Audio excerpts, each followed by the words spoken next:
Como que você sai de um empresário bem-sucedido pra ir pra política, cara? Por quê, velho? Você já tinha dinheiro, bem-sucedido, e casa, família. A empresa chegou a ter, antes da crise de 2015 e 2016, 8 mil funcionários. Porra. Depois, com a crise, nós tivemos de dar uma enxugada boa em número de lojas, em funcionários, e hoje ela está aí com 5 mil. Que a gente pra caralho. Bastante gente. Mas eu sempre gostei muito de gestão. Fiz administração. E todo manual de gestão fala que a sua missão só foi bem sucedida no dia que você vai embora e as coisas continuam funcionando tão bem ou melhor do que com você. Então, vocês já têm de começar a pensar nisso aí. Se for para a empresa acabar com vocês, vocês não foram bons gestores, não. A empresa tem de continuar bem sem a sua presença. Verdade. E é por isso que a gente contratou um gestor. Então vocês estão no caminho certo, então. Porque se depender da gente, não dá. Cada um sabe fazer, né, a sua parte. Então, eu fui tentando profissionalizar a empresa. Eu posso dizer que praticamente durante todo o tempo em que eu estive na empresa, eu era o único da família, porque meu pai e o meu irmão continuaram no negócio de concessionárias. E com a minha saída, pela primeira vez na história da empresa, um executivo de carreira da empresa assumiu, ficou lá 2 anos, mas depois o conselho de administração chegou à conclusão que era melhor o meu irmão assumir. Teve lá algumas... Eles viu o dinheiro? Não, de forma nenhuma. Teve alguns desentendimentos normais, visões diferentes.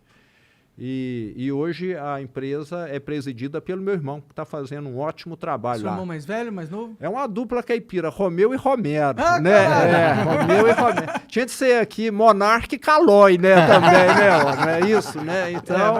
Zoado o nome, não ia ser legal, né? Ele é um ano mais novo do que eu, fez GV aqui também. Sempre trabalhou na área de concessionária, então ele está tocando bem lá. Temos uma equipe muito boa. Vai lembrar que empresa no interior, o pessoal entra e trabalha, às vezes, 20 anos, 30 anos. Então, nós temos lá, né? Muitos diretores que estão lá há 20 a 30 anos, conhecem o negócio muito bem. Então... Mas por que, cara? Pra política, cara. Já estava bem, mano, aposentado. Eu sempre falei, eu quero sair da empresa enquanto eu estou mais novo, porque muitos empresários, eu já assisti isso, têm um apego tão grande com o negócio, que só sai para ir para o hospital ou para o cemitério. Eu falei, eu não quero esse futuro para mim, não. Saí, fui para o Conselho de Administração em 2016 e estava no Conselho. No Conselho você não precisa estar trabalhando mais 18 horas por dia, fica mais tranquilo. E eu estava satisfeito. Aí, em 2017, eu recebi o convite do Partido Novo para ser candidato ao governo de Minas. Eu falei, não quero não, porque eu nunca fui político, nunca disputei eleição, não conhecia nada, cada macaco no seu galho, não é isso? Né? Mas aquele convite, ô Monarca, ele me incomodou. Você sabe, quando você vai dormir, tem uma coisa te incomodando? Aí eu comecei a pensar, eu estou com minha vida financeira estruturada. A empresa funciona, me paga dividendos, que dá para me viver confortavelmente. Meus filhos criados, formados.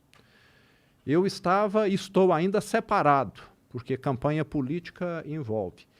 E eu falei, eu sempre reclamei muito do governo, que o governo atrapalha muito quem quer empreender, quem quer...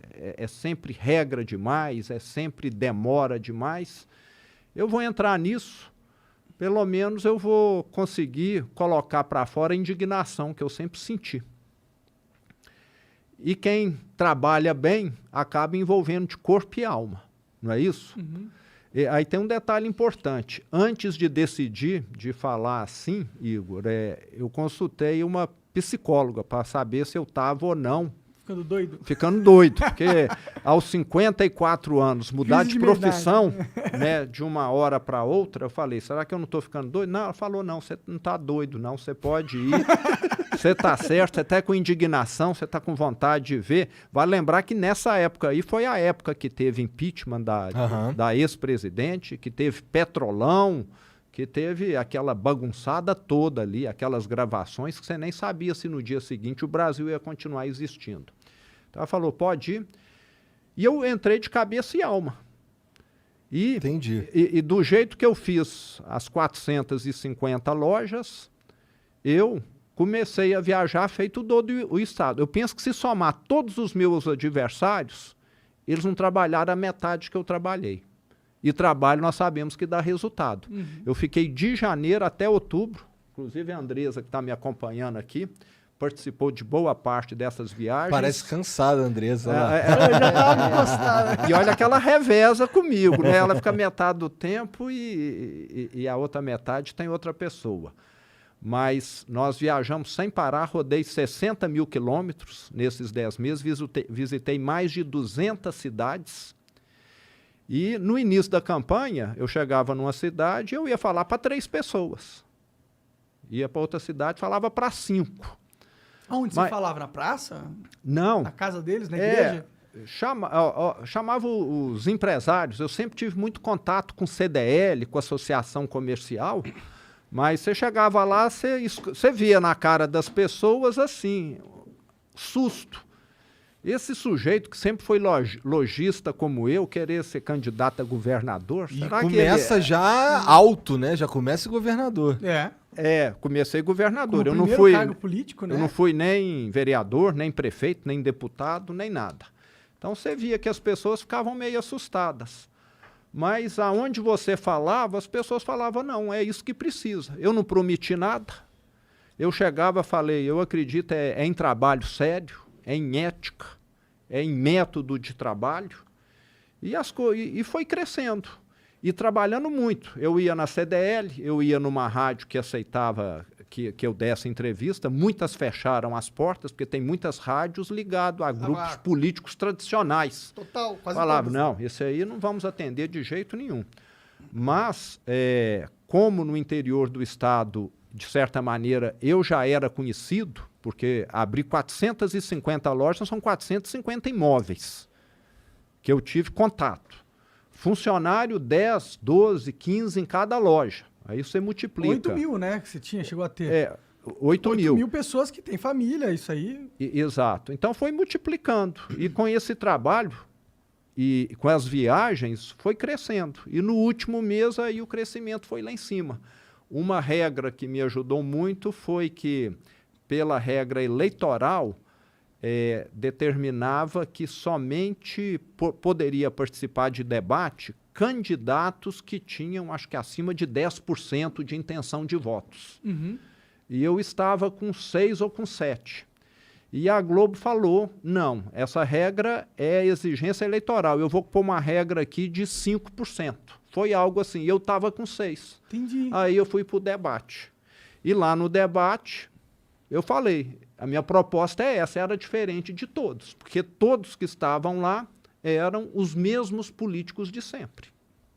E agora eu sou político, mas eu tenho ideias muito diferentes dessa política que, na verdade, muitas vezes é uma politicagem que nós sabemos que é a privatização do Estado no Brasil. Sim. Eu tenho visto que muitas categorias, muitos políticos, não gosto de generalizar, tem muita gente boa, competente, honesta, mas tem aqueles que acham que o Estado existe para atendê-los.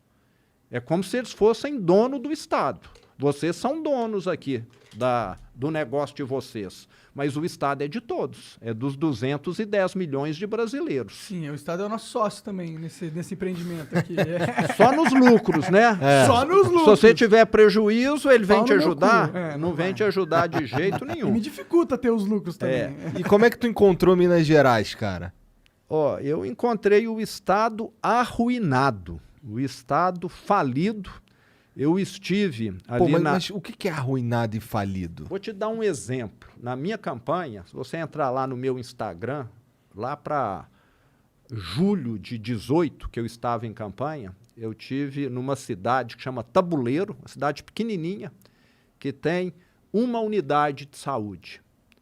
Passei lá na porta na campanha, tinha uma placa enorme escrito lá assim, estamos fechados, porque o governo do estado de Minas não repassa aqui para a cidade os recursos da saúde há 10 meses. Puta. Eu assumi o estado nessa situação. Isso que aconteceu em Tabuleiro, aconteceu em diversas outras cidades do estado. Fechar o único posto de saúde da cidade porque o Estado não repassava. Sabe uma coisa que aconteceu em Minas Gerais? Que assim, eu nunca vi isso acontecer em outro lugar do Brasil. Descontaram de 240 mil funcionários públicos do Estado o empréstimo consignado, esse que o banco oferece para pagar em 2 anos, em 5 anos, etc.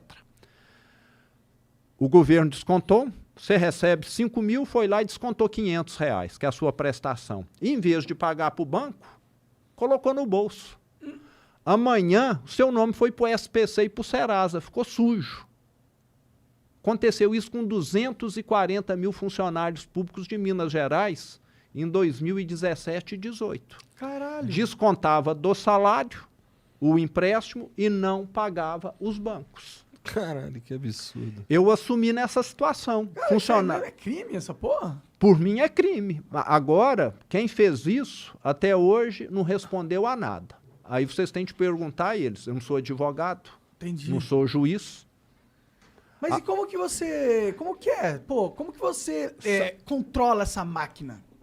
Que botões você aperta no governo? Então, mas deixa eu te falar ainda, né? Até o último dia de 2018, que foi o último governo, eles falavam que iriam pagar o 13º. Chegou dia 1º, eu tomei posse, tinha uma folha de quase 4 bilhões já atrasada para poder pagar, que era o 13º. 4 bi? 4 bi, que é mais ou menos a folha do Estado de Minas. E mais 500 desses empréstimos consignados.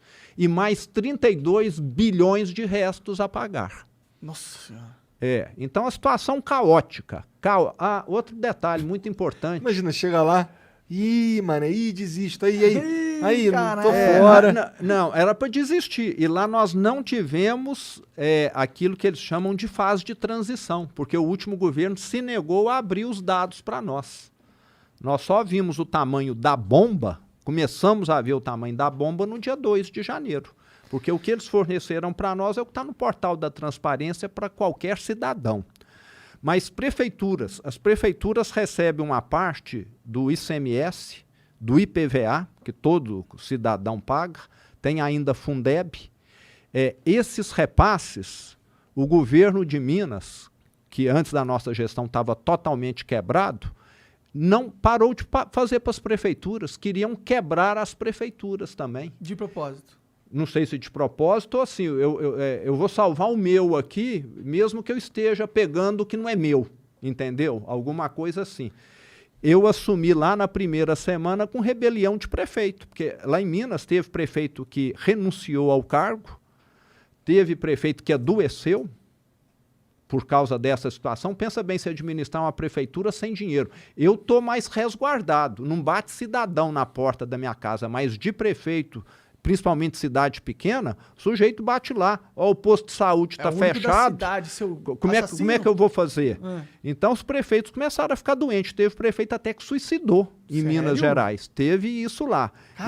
Então foi uma situação assim de calamidade que o Estado viveu. O salário do funcionário público, ele não sabia que se ia receber dia 15, dia 20, dia 25, prometia, eu vou te pagar dia 25, chegava dia 25 não pagava. Ah, não, vai ser dia 28, chegava dia 28 não pagava, ia pagar sabe-se lá que dia.